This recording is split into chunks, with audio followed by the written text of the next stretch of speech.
Tom Taylor finally concludes his Deceased universe, but as I thought, it felt like a rush to the finale and that we were fighting a completely different threat now. One wholly removed from the anti-life zombies and infected superheroes we fought up until now. Erebos was hardly used as an actual villain, with lots of the heroes just standing around talking about how bad he is. The concept of the villain is also literally that of the Great Darkness, a threat we only just recently saw in DC Comics in the Dark Crisis of Infinite Earths, so nothing new or interesting was explored with him. The heroes' storylines also were incredibly rushed. All of the leftover plots were just immediately ejected, with many of them going quote-unquote, "Oh, the heroes are reunited and all is good," for 2 whole pages, but most of what was left over, like Kryptonians coming back, Lobo's deal with those aliens, and even Alfred coming back as Spectre, was all just kind of thrown away in a line or two, which is disappointing, being that many of them are pretty big universal changes and could lead to some really interesting storylines. The Alfred one is the most egregious for me, being that he narrates most of the book, which could have been a little bit more impactful had we actually been following him from the very get-go of Deceased, but we haven't. And I can see what Taylor is trying to do with the character, with him losing everyone and him becoming the spirit of vengeance as a result of that. I can see what he's doing with the character, but it just feels completely wasted. I am thoroughly surprised we actually got a happy ending though, and I did really like the idea of Damian developing into the Light Knight, not the Dark Knight, who literally births a new universe, going against everything he was ever taught by his mother and trained to be by his father to become a true hero and save everyone. Trevor Hairsine and Lucas Meyer's finale artwork was just fantastic, filling each page with so many heroes and villains and capturing the immense scale of the threat of the universe really well. I loved how visually they handled Damian's sacrifice, cutting between him starting to glow and his power building up to the heroes outside fighting and sacrificing themselves to stop Erebos. It's just fantastic and very well handled.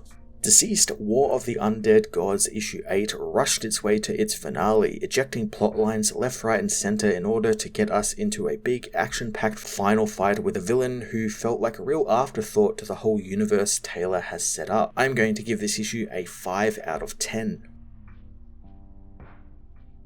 Deceased War of the Undead Gods issue 8 finds Earth 2 freed from the anti-life virus, and Big Barda and Mr. Miracle are reunited with their son. Barda is reintroduced to Jacob, who was told that she died long ago. Barda tells her son that she did, but he came back for him and will never leave him again. Supergirl Mimo is reunited with her parents, asking how they managed to escape Brainiac. They tell her that Victor Stone helped save them all, and all of Kandor is now back to normal as Kara is introduced to her cousin Kal-El. Kara knows that Kal-El is meant to be a baby, as Clark tells her that they have a lot of catching up to do. As the heroes celebrate and mourn their dead, the Black Racer watches over them all. Batman manages to sneak up on Death, surprising the being since not many can do that. Damian tells the Racer that he was raised to always look for weaknesses, wondering that if Erebos is the personification of darkness and a primordial deity, then the only thing that can destroy it is light. Batman has an idea, wanting the being to tell him if it will work and if he would like to help in it. After getting his answers, Damian goes to see Victor, who is amazed at Brainiac's technology and what they can do with it to restore the universe. Damian has also been thinking about saving the universe as well, having run something by the Black Racer, and he thinks that his plan to stop Erebos can work. He gives Cyborg a data stick and the heroes are assembled, briefed on the plan. Victor explains that Erebos exists in limbo outside of time and space, so they need to travel through a doom tube to get there. Green Lantern reminds them that they need to be dead to travel through a doom tube, but Cyborg is devising a workaround and he believes Batman has a weapon that can end Erebos for good. But to ensure it doesn't escape, they need to be inside the being when they activate said weapon, and to do that, they will need to fly Warworld into Erebos. Cyborg wants 2 attacks launched on Erebos, one to hold his attention and the other to get inside of him. Darkseid proclaims that he will face Erebos, but Guy calls him an arrogant prick. Darkseid blasts the hero with his Omega Beams, but before the Supermen can stop him, Guy tells them that it was his fault for poking fun at Darkseid. Ares tells Darkseid that he can't possibly hold the attention of Erebos, and even he won't face a primordial deity, since it would just be suicide. Wonder Woman calls Ares a coward for hiding, but the being doesn't believe that he has ever hidden. Lois knows that he did when her son was the only one standing between their planet and annihilation, conversation, and Lobo thinks that he was acting the creepy stalker and just watching from a distance. Black Racer tells the God of War that if he faces Erebos, he won't be doing it alone and he will come with him, since death has always followed war. Ares reluctantly agrees to hold Erebos' attention, so the plan gets underway. Later on, Damian meets with Cassie, telling her that she's really lived up to the title of Wonder Woman. Cassie warns Damian that they need to be very careful with their mission, since they came so close to losing Damian before. Damian wants her to stay on Earth too in case they fail, since it will need protecting, but Cassie reminds him that the Green Lantern Corps and thousands of Kryptonians will be there in her stead. Damian doesn't trust either party, and they don't have her experience, but Cassie can help train and lead them alongside Cassandra Cain. Cassie thinks that he's trying to spare her from death, but Damian thinks that he's asking the greatest warrior he knows to protect the entire universe. Cassie doesn't see it that way, wondering what Damian and Victor have cooked up as a plan, since conveniently she won't be there to see it. And while she wants to trust Damian, there is still so much of his father in him. As Wonder Woman leaves, John comes to see Damian, gifting his friend a birthday present and revealing Damian forgot today is his 18th birthday, and it hit midnight about the same time he punched the father of the New Gods in the face. John thinks the whole wisdom coming with age adage doesn't really apply here, as Damian finds that his friend has made him a white batsuit. John figures that since they are fighting the personification of darkness, he thought Damian could become the Light Knight. Damian feels that this is right, telling his friend that no matter what happens tomorrow, they will win. He tells Superman to go and be with his family, since in the morning, they are all going to be killed. The next day, Cyborg hooks the heroes up to Warworld, telling them that the pulse will stop their hearts for 1 minute. Lobo tells him to skip the technical talk, and Victor activates the pulse, killing the heroes and allowing them to access Erebos' limbo through a doom tube. The heroes come face to face with the Lovecraftian monster, and Ares and Black Racer leave Warworld to confront the being. Erebos finds the beings to be such little things, and when there is no one left to fight a war or nothing left to die, there will still be darkness. As Ares and Racer battle the darkness, Oliver uses the bow of Apollo to pierce the being's hide and give the heroes an opening to blast a crack in his hide. Superman tells Lobo to hurry as the bounty hunter carves a massive gash in the being's skin, big enough for Warworld to fit into.